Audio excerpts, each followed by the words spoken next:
But with that being said, guys, let's get underway. We're going to try to keep this to a quick, 20, 25 minutes, get you into that Q&A section quickly. And hopefully, like I said, have some great questions about what it is that we're doing in the multifamily space, how that may fit in with what you're doing and what your personal investment goals are. But we've got a great little presentation.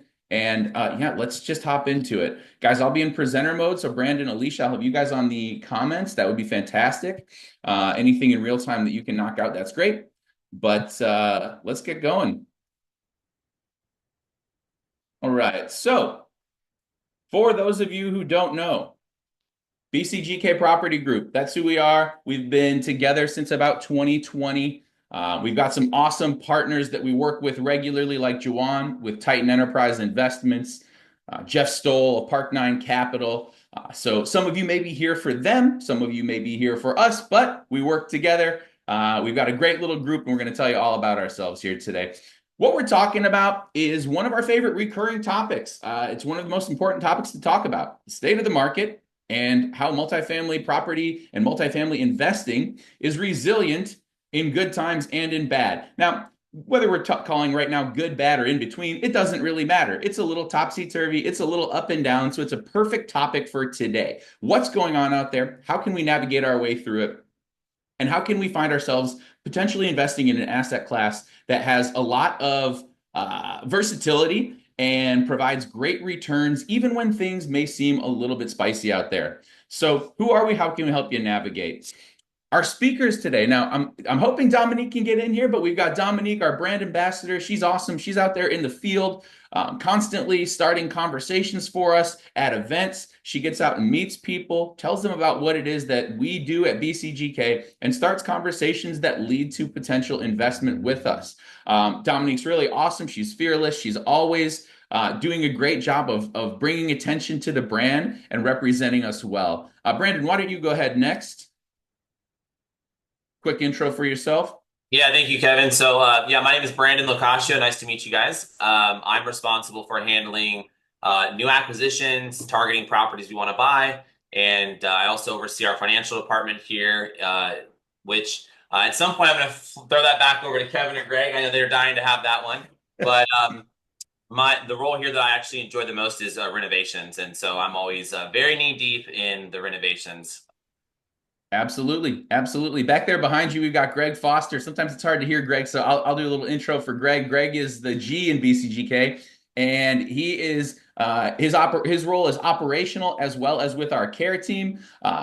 Super important role. He's involved in everything from lease renewals to property operations to keeping residents happy. And as we know, our residents are our customers, and it's very important that they have a great experience, stay with us long term. So Greg is really responsible for resident retention, amongst many, many other things. My name is Kevin Legerski. I'm our head of investor relations.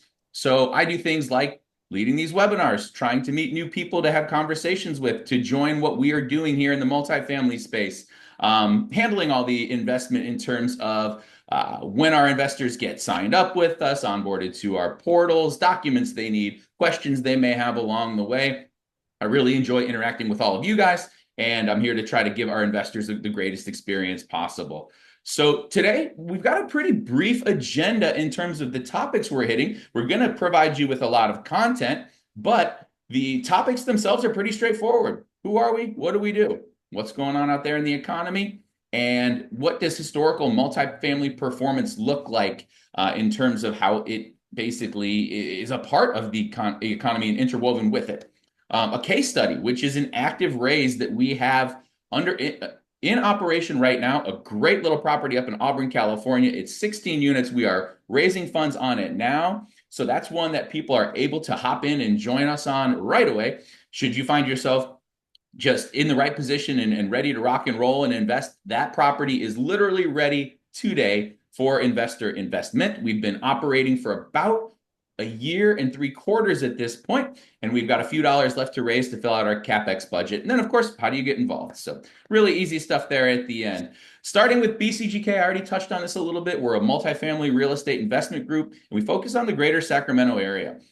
We are 4 partners who got started together 5 years ago with the purchase of one small triplex after a couple of our partners started with a few single-family homes to test their thesis and their market hypothesis of what might work. That was in the Bakersfield area. Since then, we've kind of changed our focus to looking at the greater Sacramento area and staying tuned in. Hey, there's Dominique. We've got you in now. So whenever you're, hey, you know what? Before we keep going, why don't you say a few words since we kind of talked for you there at the beginning? I'm like, you said it all perfect. No, just kidding. Well, basically, I'm a brand ambassador with BCGK. I do a lot of outreach. I go to a lot of events to meet investors and connect with my own network to kind of start those conversations and syndication. So, if you catch me at any events, if you have any of this stuff interests you, you can connect with me there. I will also be throwing my first own event in Temecula at Europa Village. So if you want to chat, that's on May 8th. I will be there. And we can talk more about what you learn on this call. So that's a Awesome. little bit about my background. Yeah, that's great, Dominique. And obviously, feel free to pop any information you have about that event into the chat. Get it out there to people. Show them what you're doing. And yeah, when you're there, when you go to Dominique's event and check her out, obviously she'll want to talk to you a little bit about what we do as well. So yeah, awesome. Glad you made it in. Perfect timing, right at the beginning. So that works well. But yeah, so that's what we do, and that's where we focus. What we specialize in are apartment syndications. Now, syndication is a word people say, well, what the heck is that? It's really simple. Let's boil it down.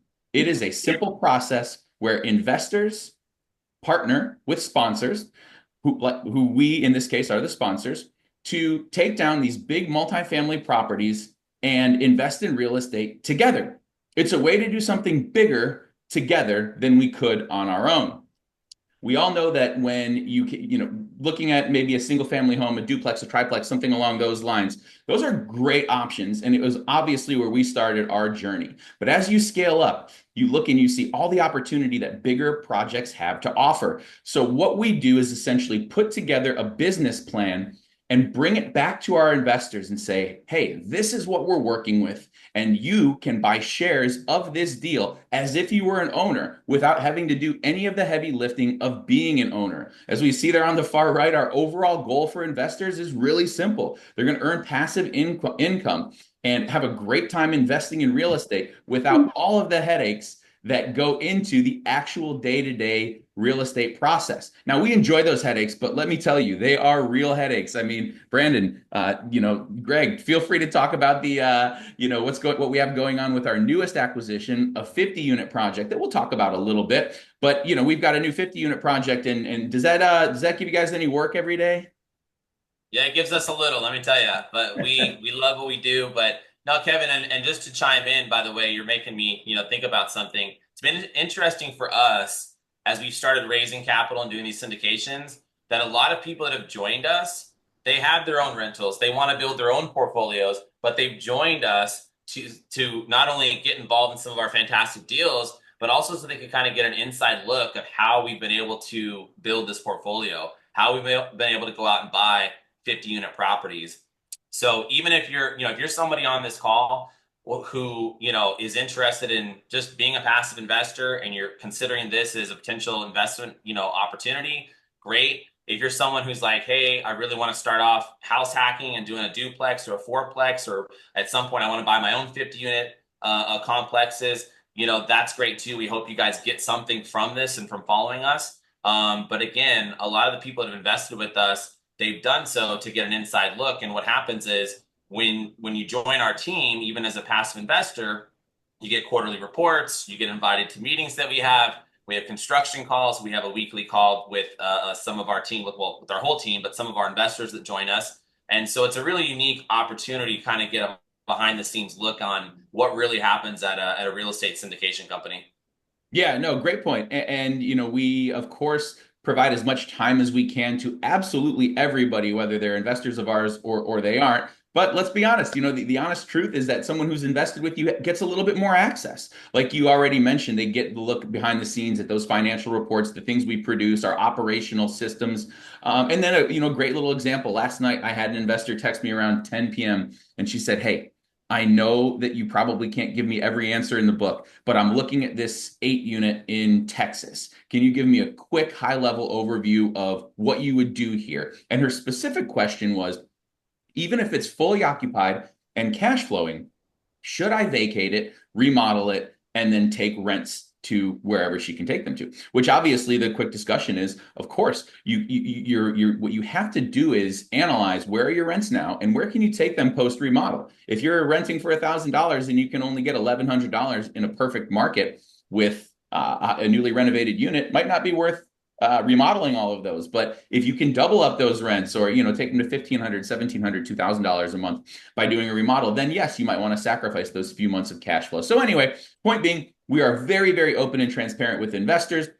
And Brandon, great points. For those of you who are doing this to learn before you go out and do this yourself on a 16, 20, 30, 50, 100 unit property, we would love to have that. So yeah, what we do, apartment syndications, we work together to take down these big deals. And at our core, we are value add investors. Why that's important. This actually is a shot from the deal that we'll be talking about a little bit later. This is our 16 unit property up in Auburn, California. But we don't buy properties without a strategy. We come in and we look and we see tired, dilapidated, run down, just not state of the art. And we take that and turn it into something that residents are actually really happy to pay a couple $100s extra for per month because of the added functionality, because of the modernity, because of everything that we give it and all the love we put in it, both inside and outside, in terms of just revamping it and making it a better place and a more enjoyable place for them to call home. This little property is actually in the center of Bakersfield, but you can see the difference things make when you take a let's just call it a brown and very plain exterior, some crumbling stairs, and you redo the landings and the steps, paint the buildings, paint the doors, come up with a color scheme, add a security fence, put some greenery down there. These things aren't rocket science, but you all know that. You're just from driving around and your whole lives and living and looking around, you see plenty of properties that are run down and don't quite have the appeal that. Hey, Kevin. Yes, sir. I just want to make one point to that effect. Please.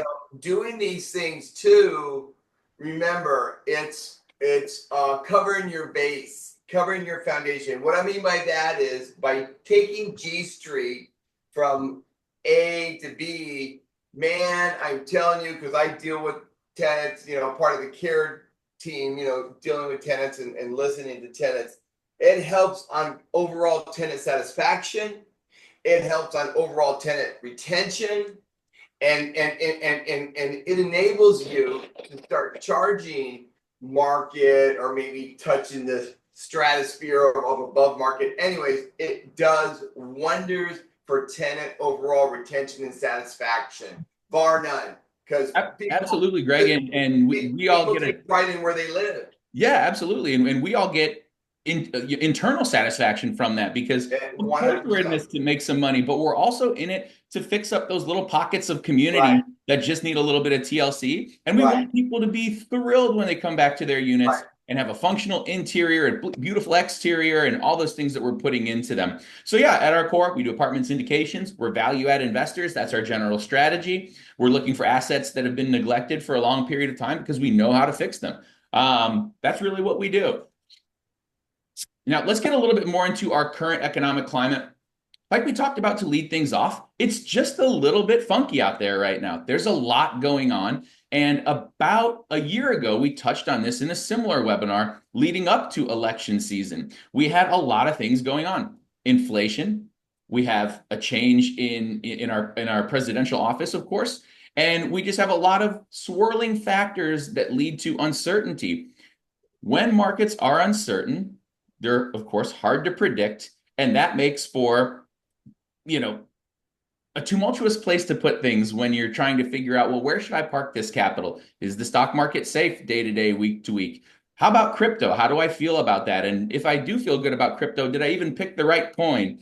Well, with housing, it's one of those asset classes that is just so integral to everything that we do. Everyone needs a place to live. Everyone prioritizes their place to live. And when we, as value-add investors, give people a place to live and foster a relationship that is a great landlord and resident relationship, they're going to prioritize that expense and prioritize wanting to stay with us, and therefore making the asset class a little bit safer during these troubling times, or not troubling times, but you get what I'm saying. Anyway, what have we seen? Inflation's cooled a little bit, but consumer sentiment it's a little bit cautious still. People pinch their pennies a little bit more when they don't know what's coming next. The S&P 500 showed modest recovery in late 24, but volatility is pretty high. Again, day to day, what's going on out there, and how do we all feel about it? And interest rates have experienced declines from their 2024 peaks, but they do remain elevated.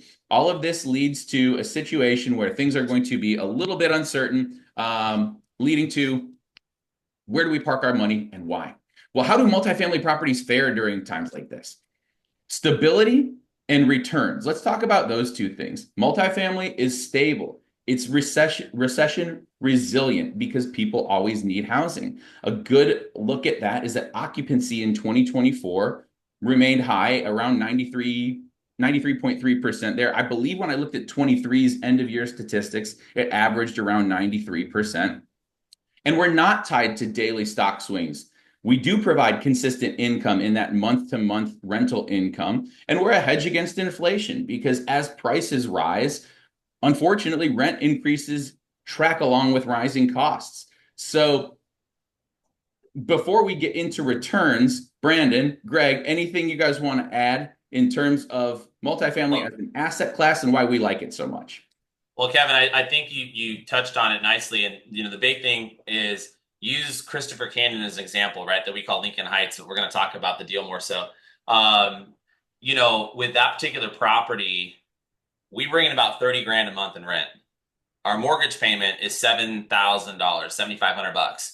So, and by the way, I think we have that locked in for a 7-year loan or something. So the bottom line is we don't really care what the market's doing on the daily. We just care, is our building full and are people paying the rent? All of our buildings have been staying full, but it would take such a catastrophic thing for the rents to go from 30 grand to a number where we couldn't afford the $7,000 mortgage, right? And that's sort of the beauty of multifamily real estate. If you have a house and you rent it out for $3,000 a month to someone, $5,000 a month to somebody, whatever, and that person loses their job or decides like, hey, I'm going to stop paying or I'm going to trash this place or whatever, you're basically at a 0% occupancy instantly. When you have multifamily, if you have 20 tenants or 50 tenants or whatever it might be, even if you get a couple people slow paying, a couple bad apples, a couple vacancies, you still got so much money coming in. The example I just gave, $30,000 a month in rent, average rents over there are what, $1,700-$1,800 right now, probably effective. So it would take a number of tenants to be displaced for that to, have any issue on the cash flow. And so why that's really important is because we all know real estate is a long-term investment. In the long term, as Kevin mentioned, housing prices go up, rent prices go up, the cost of construction materials, meaning it costs more to build a new building. So people will pay more inherently for an existing building, right? And so if you can be patient in real estate, you'll always make money. The people that lose money in real estate are the people that don't have staying power. They get over leveraged. They buy a building where the rents are $7,000 and somehow the mortgage is $6,800. So, one couple of, one set of issues, right? That's a risk. But I think if you buy these properties right, if you have a big spread on what the rents are compared to, what your debt or your mortgage is on it, if you have that, if you have a property in a good area where there's jobs and people want to live, right? Then you're going to be able to wait out anything that's going on in the market. And you're going to be able to get to a point where you turn around one day, and like a lot of our buildings, we have one we're selling right now that we paid $260 for. We're selling it for $700. We have a deal we paid $890 for. We're selling it for about $1.7. All our other properties have gone up tremendously since we bought them over the last couple of years. So that's how it works with real estate. But again, the moral of the story is staying power, cash flow and staying power. And that's what we're about with these types of properties. Yeah, no, well said. And that ties back to the stability portion of things. Yeah, you're exactly right. So extrapolating that out, how do returns look? Well, returns on multifamily as an asset class are really, really competitive when you compare it to other asset classes. Long-term growth, it does outperform the S&P with less volatility quite often. Now, there are times when the S&P is going to have much bigger, higher peaks. Something like crypto or stocks are going to have way higher peaks, but they also have way higher values. But or excuse me, values. They have way higher, or way bigger valleys. Sorry about that.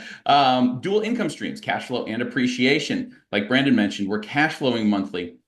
Things are running correctly. We're seeing our monthly rents collected minus our mortgage minus our expenses, which is going to lead us to our gross NOI. And of course, at the same time, that building is appreciating over time and as we put more into it. Our value add strategy increases NOI and property value. We do that, of course, on purpose. That's our whole thing. We are value add investors. We're not hoping that the market goes up or hoping only that we pick the right city at the right time. We're also going to force appreciation. And we do that very, very well. We're going to look at a little bit more of those examples here in the future. And then there are significant tax benefits. That one's a little bit more complex to explain, and we'll be happy to go into that. But I think that's probably better having its own entire segment and maybe even its own webinar where we talk about tax benefits, because we can go down a lot of rabbit holes there. So what does that look like? Okay, well, if we're looking at some historical returns here, and by the way, these are sourced from Roars, and I believe we can click in and link to it. So when we distribute the webinar, you can click in and link to the source material that's going to show you where we pulled this from. But when we compare annual returns, stocks versus bonds versus real estate, when we're looking at real estate and we use the CoStar data here, which CoStar is a huge multifamily and real estate analytics firm, we're looking at this gold and yellow line. It just kind of cruises right down the middle in a nice range year over year. Of course, when we look at 2008, 2009, that range, we see a lot of valleys, and everybody struggled then. But we're going to compare that to the bond market, which is our dark blue line there. We're going to compare it to the S&P 500, which is the light gray line, and a few other asset classes. But as you see, multifamily just kind of trucks along as a nice, consistent earner. It's not going to ever rocket up too far, but it's not going to rocket too terribly far down either. It's just a nice, steady asset class that you can add to your portfolio. And it's one that we found people are consistently undereducated on. And what I mean by undereducated is just you don't generally hear about it a lot. You might graduate from high school and college and understand, yeah, people are making money in real estate, but you've always been told, fund your 401k, do this and that, kind of the mainstream asset classes.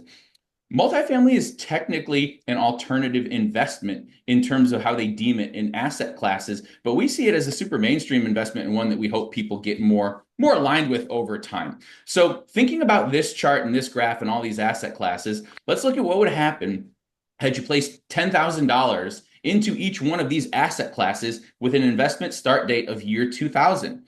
Well, this is how they would have all grown. And as you see, multifamily is just that nice, steady earner, nice, steady climber right towards the top. For all of those reasons that we previously discussed, it's just an important thing that we all need. We all need housing. It's hard to build and catch up with housing shortages.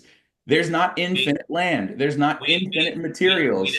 We don't live in the metaverse yet. We don't live in the metaverse yet. We need a physical roof over our head. Maybe one day we'll all live in pods and, there will be a lot of extra space because everyone's really living in the metaverse. I don't know. That seems a little wacky to me. But yeah, so bottom line, if we think about where we would be with a start point of $10,000 with all of these investments, now don't get me wrong, you're not too terribly concerned with any of them.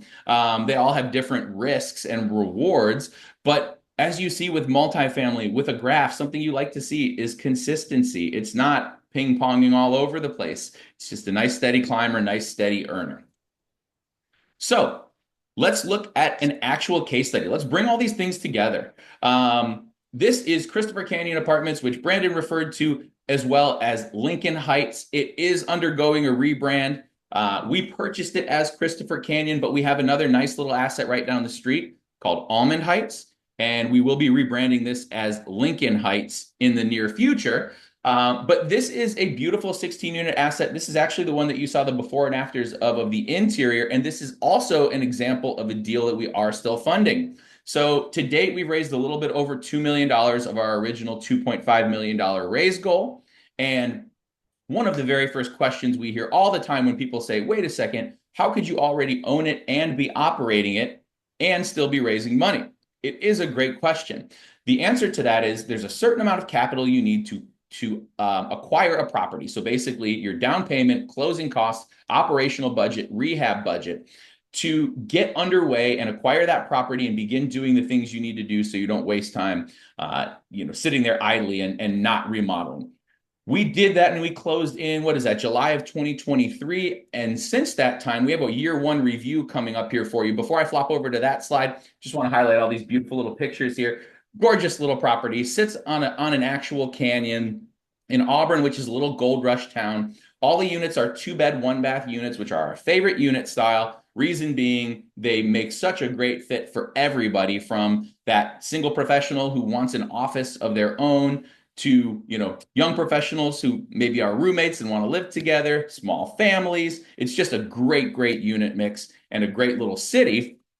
And as of our year one review, this was built out just a few it was probably built out about 6 months ago. So some of the information has actually changed a little bit in a good way. Our rent roll upon acquisition was close to $23,000. As you see, 6 months ago, it was about $29,000, which means we've taken the monthly income up by $6,000 per month, which is not a small deal. That's, it might not look like the biggest, sexiest number, but that's a really nice thing for us. And as we sit here today, like Brandon mentioned, we're now sitting closer to about $30,000 per month in rent collections and continuing to climb. We've renovated 8 of 16 units, half of the project done already. On this project, we are not doing any sort of forced evictions. So we're just remodeling units as they become available to us. The property was in good enough condition and was cash flowing well enough that we were able to take that route and simply remodel as units become vacant. Our new estimated valuation after year one got us right up to about the $4 million mark. If you saw on the last slide, we purchased it for $3.185 million. So to climb, 24% in one calendar year, and again, that's outdated. That might have even grown by this point. Really good. Exactly what we want to see. And of course, we spent about $300,000 on capital improvements. We're working with the city to build an ADU and add a 17th unit. And we've successfully added a RUBS program to this property, which is a way to promote responsible utility usage, as well as recoup some of the costs associated with the utilities that traditionally landlords paid, but of course, residents are the users of. So anyway, all of that being said, this project is fantastic. We pay out a 5% preferred return on this project. So any investor, and I believe we have a return slide. Yeah, we do. Why don't we just hop over there? We'll look at this really quickly. So our projected returns on a deal like this, because of course, one of the most natural questions is, well, if I invest with you, how does that work? What we're hoping to do is return, and let's use $100,000 as a sample amount because it's a nice, easy number. We're hoping to return you $200,000 to $300,000 over the course of roughly 3 to 5 years. Now, let's just use $200,000 for easy math, and let's use 5 years for easy math. Let's say you give us $100,000, and through your quarterly distributions and your equity upside upon exiting, we give you back $200,000 in total. We've held that position for 5 years, $100,000 in profit, divided by 5 years, $20,000 a year. So we're returning to you roughly 20% per year. That's our hope. And that is really, well aligned. And actually, we can exceed that number as well. We do believe we will if we increase the timeline of our project and execute faster. And if we get a better price, if our projections were conservative and we actually do better than we anticipate, which is entirely possible, as we very much, write our estimates out conservatively and then hope to overachieve. At this point, let's see, Brandon, I want to throw it back to you guys again, because I know I powered through this quickly. I wanted to get a bunch of things out here. You tell me where you want to be slide-wise, and then we'll go from there. I was just going to zoom out for a second, maybe just ask a couple of questions, and we can open it up for some Q&A too. But I guess if somebody's, first time they're hearing from us or watching the webinar, why Sacramento area? Why, we were in Bakersfield, now we're kind of getting out of Bakersfield, but why the Central Valley? Why Sacramento? And why not down here in LA where we are, or Orange County where you are? Yeah, really good question. So a couple different reasons. From a philosophical standpoint, we began to see during the pandemic, and we're continuing to see just kind of a little bit of an urban sprawl. People still love the big city and love having access to big cities, but oftentimes they want to live somewhere a little bit away from that with the accessibility to all the things they want downtown, maybe without paying the downtown prices or the downtown congestion or the downtown traffic or even the downtown crime. So we look for what are called peripheral markets or secondary markets. We look for basically if, this is Sacramento, right, or San Francisco right here, we want to look around Sacramento or San Francisco, pardon me, and find those little markets that are growing pockets of community that offer all the amenities that the big city offers while also having a touch of the serene beauty that you see actually to the right here in some of these canyon pictures. Also, sorry. I was going location. Economically, it also makes a lot more sense to be located in these areas for us for a few different reasons. Number one, price, as you can imagine. It's going to be a little bit more affordable to find yourself in a location like this as opposed to downtown LA, downtown San Francisco, a place like that. Then, of course, the third reason is going to be the legislation and the rules that are sometimes involved with a major metropolis. They can be a lot more stringent and a lot less favorable to people like us who are trying to execute a project like this. For example, LA may have significantly more rules, significantly more regulation that prevent us from being able to execute the way we want to, or it may be prohibitively expensive to do those things. No, Kevin, just to jump in, because that's a great point, right? Some people hear California and they go, oh, rent control, it's hard being a landlord. Well, the reality is where we buy in areas where there's no local rent control. If we were, again, buying in downtown LA, downtown San Francisco, like you said, there's all kinds of restrictions at the city level of how often you can raise rents, what you have to pay a tenant if you're going to relocate them or ask them to leave, all these things, right? California does have a state rental law, 1482, that has some broad stroke parameters, but they're actually very forgiving even to the landlord. They're not that bad. As long as you know how to work in the box, they allow for reasonable increases every year, and it's nothing too crazy. But again, if you're in like one of the urban cities, you have not only the state rent control to worry about or the state rental laws to worry about, but then you actually have these really tough city laws. And so that's one reason we're not, buying there. But I think you hit it on the head, man. It's affordability. I think from where our philosophy, our mindset's always been, we want to deliver housing in these really cool, up and coming, middle class suburban cities. We don't want to be out there trying to rent apartments for $4,000, $8,000, $6,000 a month or whatever, because I think, especially going back to recession proofing your business, when things start getting tough, those are the apartments people are like, I love this view, but maybe I should leave the $6,000 apartment and find the $2,000 one, right? Or the $3,000 one. So you're just in a much better position, I think, from an investment standpoint, targeting these nice up and coming middle class areas. Yeah, I think to jump on that, I think we found a really good niche. I mean, like Kevin had mentioned, BCGK, Brandon and his brother, they started looking in the Central Valley and thinking, oh wow, Central Valley. But you know what? Central Valley makes a lot of sense because people are migrating in this state. They're getting out of LA and they're moving around a little bit. But if you look, we looked at Bakersfield. Bakersfield has done wonders. But my God, when you go up to Sacramento, the population's bigger. The broad scope of enterprises up there. You have everything from healthcare to government work to high tech. It's so robust and the numbers play so well that we have decided that the Sacramento metropolitan regional area is our market. And and I know we're going to turn it over here to Q&A, but one more quick thing to add to that is the deal we just bought in Orangeville, we paid $8 million for it for 50 units. Down here in LA, that'd be 25 million bucks, right. Guaranteed, 400,000 bucks a door, right? So anyway, that sort of touches on affordability and why we love some of those areas. But Kevin, I know we are, and thank you, Alicia. I know we're getting pinged on the time a little bit. Yes. But yeah, do we want to open it up to, rather than us talking about some questions we have in our head, I'd love to hear if there's any targeted questions, how to get started, even just how to build your own portfolio, what you're doing, how to invest with us. Yeah. I'm gonna leave this screen up for now. Just our ready to invest screen. So of course, like we talked about at the beginning, some of you may be here from some of our partners. I want to make sure to plug that. So if you're here for Titan or Park 9, you know how to contact Jeff and Juwan, I am certain. For those of you here for us, of course, and again, we're all partners. We work together on the same project, so you'll be talking to us about the same thing. But I know we all talk to our own individual representatives. Just wanted to plug that at the end there. We're really excited to continue funding all of the projects we have, and we do have multiple. Today, we only covered one. We really want to talk to anybody out there who's looking for something right now, or here in the near future, because we have opportunities available. But yeah, let's turn it over to the chat. I have not been looking at the chat at all. Yeah, let's see if we can stump Foster. Let's put him in the hot seat here. Who's got a great question? Let's see. We got Juwan with his hand up. So Yeah. let's go to Juwan here. Yeah, good job, team. Just for some of the, can you guys hear me?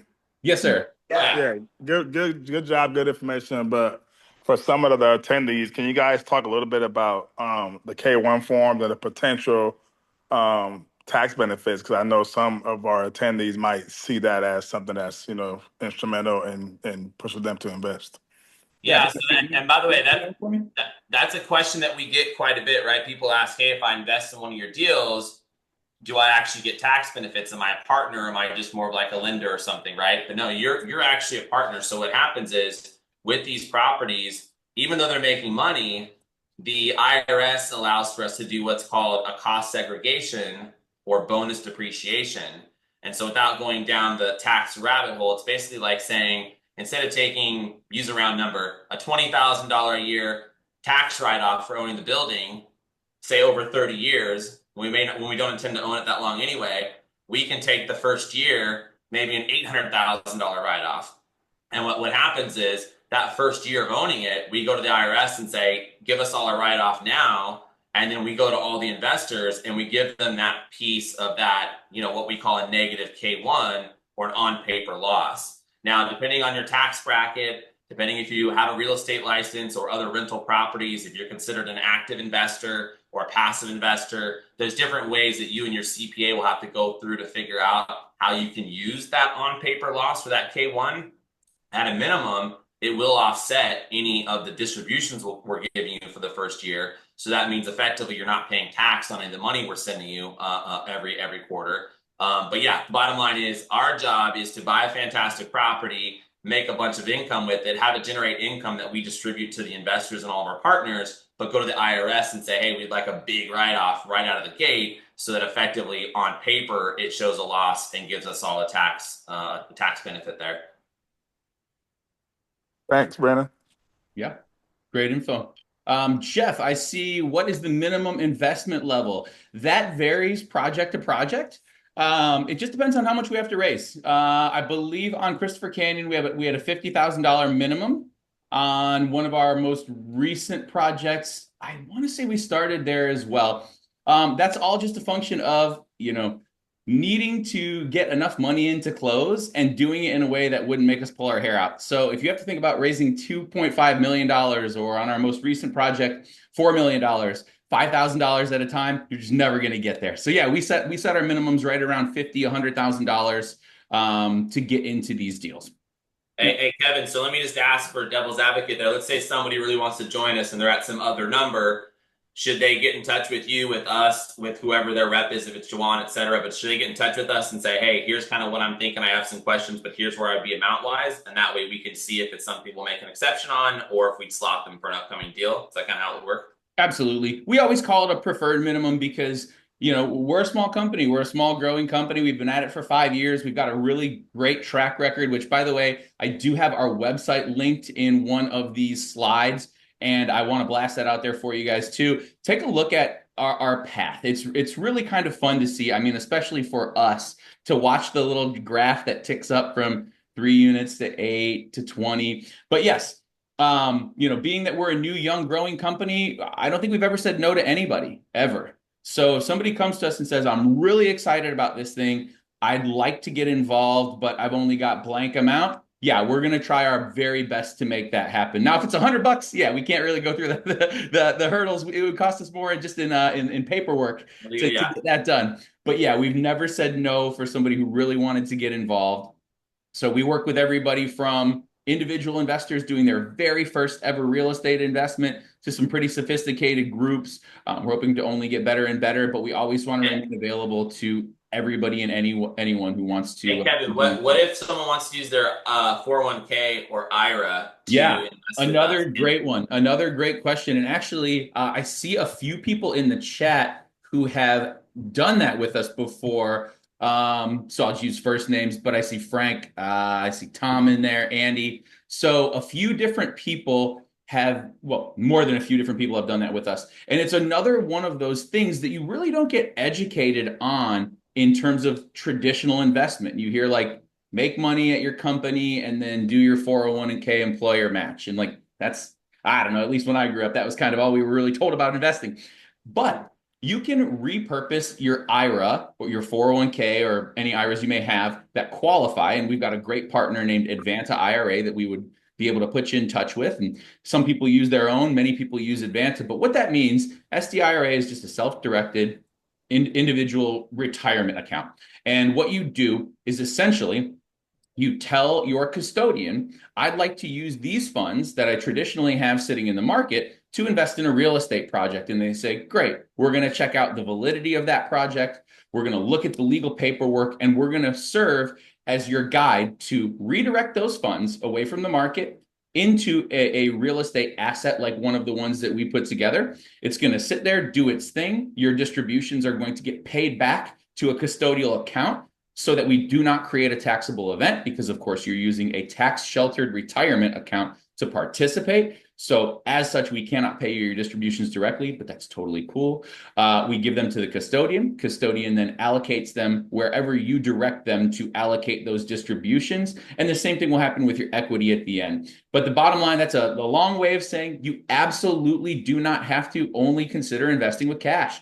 If you're someone who has funds sitting around that have been underperforming for you, or that you've been thinking about redirecting into another space, you can use your IRA to invest with us directly. And that is definitely something that can probably be its own webinar topic as well, a brief, 15, 20 minutes on what that looks like. But yeah, really great process, really useful. Any other questions? Let's see. I'm scrolling back up. I see Alicia popped a great bit of notes in here. Jeff, awesome properties in town. Have seen them both. That's awesome. Thank you for that. We love hearing that. What else? Anything else you guys can think of here in terms of panelists, any attendees? I know we're right at the 45-minute mark. That's where we're trying to get you guys out of here. Keep these things brief and informative. Anything, guys? Anything on your mind? Juwan, anybody? No? Okay. I would just urge people. I know a few of my attendees, they're in real estate, and a lot of people, like you mentioned earlier, like to go buy single families and the smaller stuff. I would just urge everybody to really run your numbers and really compare, contrast these numbers. I started off as single family myself, and as I've been growing with my partners here, a lot of times people don't really crunch the numbers to see that this opportunity really is truly a much better opportunity. And also factor in the cost of your time, which I know a lot of investors never do that in the single family space, in the space. So anyways, that's what I got to say about that. Those are two good points, Juwan, for anybody to remember. Know your numbers and, your time. Yeah. And I want to hammer home something Brandon touched on earlier. If you have a single family house and you have an unforeseen thing that happens to that house, let's say it's a roof leak, a foundation leak, a mold issue that's going to displace your tenant for a month or a month and a half. You have lost 100% of your revenue streams, and you are spending a lot of money to fix that asset and hopefully get it back on its feet. If you have a 50-unit property and you have 5 things that happen that require temporary displacement, you're still making money that month. You have 10 things that happen, you might still be making money that month, depending on how severe those fixes are. But my whole point being, reiterating what Juwan said, yeah, you really want to think about economies of scale, especially in this business, because if certain things pop up, you cannot just poo-poo them. You can't just bulldoze through certain things in terms of how you need to repair a property, what it's going to cost, and how long that's going to have your revenue streams down. So definitely think about that. I'm not trying to steer anyone away from single family investing. I personally would never do it at this point, having this experience, but that's just me. If you wanted to start that way and you were really gung-ho and saying, I want to get my hands dirty, I would still say find a duplex or a triplex, something like that. But yeah, great point, Juan. Yep. Cool. Cool, cool. Well, hey, if there's nothing else, guys, I want to keep this thing to under an hour. Our whole goal is to make these bite size so that that you do want to come back and spend your time, hopefully gaining some valuable information for our invest. Oh, we've got another there right at the buzzer. What should we look at for in terms of risk and any challenges we should be aware of? That's a big one. Brandon, you do a lot of our underwriting. Why don't you give that the zoomed out answer? Yeah, and thank you, Sam. It's really more so what we touched on earlier, right? It's what are the rents going in? Are you cash flowing from day one on this property? And where are you going to take the cash flow to? The biggest risk with these types of properties really truly is that you either don't hit your rent numbers and you're too highly levered, meaning your mortgage payment's too high, or you go in and it's vacant and you can't get it full fast enough, right? Things like that. With our properties, like our 50 unit, we are going through and we have a plan to move people out. But I mean, geez, we bought the property with average rents in place of $1,200-$1,300, and we're already getting $2,000 a month leases signed. So when you have that kind of spread, it really does mitigate the risk. I would say, to more directly answer that question, your bigger risk with these deals is you might hold them a little longer, right? If the interest rates stay high, it's not like we can flip this next year. We got to be patient. But if the big picture is that rates settle down, we've improved the value of the properties tremendously. At some point, as long as everybody's patient and they're getting the checks every quarter, as long as we have that patience, we'll find that sweet timing or that sweet spot in terms of the time to exit the deal. Yeah, agreed. And then more specifically, just to physical risks, if we're talking about property assessment, your inspections are not the place to skimp on costs. If you're not a professional, get out there, do really good inspections. You have to understand your property because there are things like foundations or roofs or some of those bigger items that we talked about that can really turn a project upside down. So I would point out those as some of the major risks as well. Yeah, you set the temperature for your deal on the buy. So your inspections, make yourself the best deal possible and know your numbers. Yeah, when we go in, we spend days on site. We get the hotels and we're going up there. We spend days on site, tens of thousands of dollars usually. If it's a big property, obviously it's that much, but inspecting every single unit, like Kevin said, it's foundation, roofs, electrical, plumbing. You got to check for mold and asbestos. You got to see there's code enforcement violations. So all these things that we do in escrow to make sure that we know when we close that there's going to be, at least like Kevin said, no physical, surprises that are totally out of left field. Yeah, absolutely. And a good way to learn about risks. And Sam, by the way, I don't know if you're speaking risks in terms of business model or property specific, so we're just trying to give you a bunch here. One good way to find out about some of the risks and challenges of any property is when you're doing your inspections and we go in and picture our units. We, the partners, walk them ourselves. So we've got people doing specialized inspections, but we're also very interactive with the units. Asking questions to the residents is going to be a portal into information that you otherwise wouldn't get. And there's a really easy way to do it. When I'm walking units, I ask people, because first of all, you're coming into somebody's unit. So I want to try to always break the ice and make it easy. Hey, I won't be in here long. I'm not taking pictures of anything personal. I have to look at some of the main components, blah, blah, blah, maybe pictures under sinks and stuff like that. And once I get my little spiel out to try to put them at ease when we're doing our inspections, I just ask them, hey, so really quick, what do you like about this property and what would you like to see improved? That one simple question is going to shine a lot of, okay, property assessment specifically. Gotcha. Good. So we're hitting on a lot of those things. That one question alone is going to get you a big old flashlight shined on a lot of things that you might not otherwise find out. And then we just, of course, got a little notepad app and you're taking notes as you're going along, taking your pictures. So that's just a little tip in terms of doing that. Yeah. All right. Anything else, guys? Anybody? Okay. Hey, everyone, thank you so much. We always appreciate people taking your time to come out and do this. All the panelists, of course, thank you guys for your time. All the attendees, thank you for your time. We hope you gained something valuable out of this. Should you be looking for a recording of this webinar, we're going to get that circulated afterward. Alicia's going to have a follow-up funnel, so we'll get everything over to you. And then, of course, direct lines to us. Hopefully, you know how to contact us. If you don't, we will include that in our follow-up funnel. Any questions you may have.